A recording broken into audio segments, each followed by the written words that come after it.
On behalf of the National Elections Board, I would like to inform all of you that the ODM Party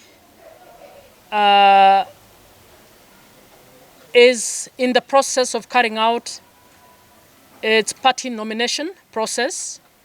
The ODM has 4 methods of conducting the party primaries. The first one and the most important process for the party is arriving at candidates through consensus. And consensus basically means if you are more than one, you try to get together either by yourselves or with the aid of third party to agree.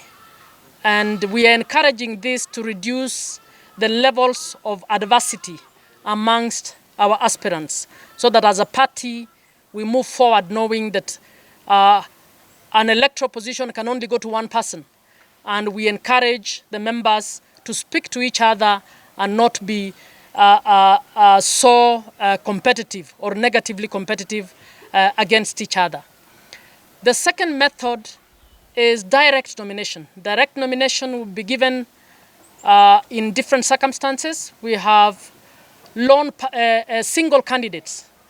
If you have an electoral area where we only have one candidate, that candidate gets a direct ticket. We also have candidates who come from communities that do their own cultural nomination, and they give candidates. When we get those, we give their direct ticket. The rest are determined by the Central Committee, which sits and decides on the basis of different methods, including the look at the scientific method, that is opinion polling, and makes a decision. We have not sat to actually determine any opinion polls. We have commissioned opinion polls, but we have not sat to determine who is getting direct ticket on the basis of that. So the information in the media around listing or in social media listing certain people who have received direct tickets is not information that has come from the board. We also have, like all other parties, what we are seeking for is to win seats. So there are some people who've crossed over from other political parties.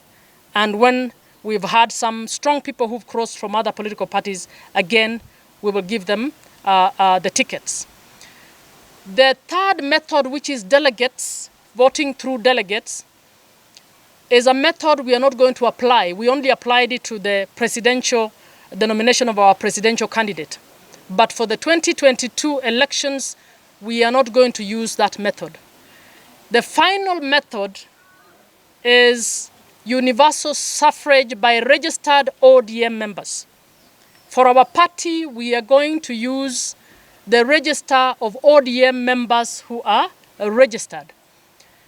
And you may have seen a schedule that we have put in the newspapers indicating areas where we will carry out those party primaries and when we will carry out those party primaries. That schedule is not cast in stone because the method of consensus continues. If we are coming to Nakuru on Friday and then we learn that in the electoral area where we are going, the candidates have agreed, we will not carry out that election. We would also like to inform our members that our party primaries will be carried out in a simple computer-aided way. The voting will happen on tablets where voters will walk into a polling center. They will be identified from the party register, which we have received from the Registrar of Political Parties. They will then move in, and on a tablet, they will select from an e-ballot. They will be able to select who they want to vote for, and the vote in real time will be tallied in one tally center per county.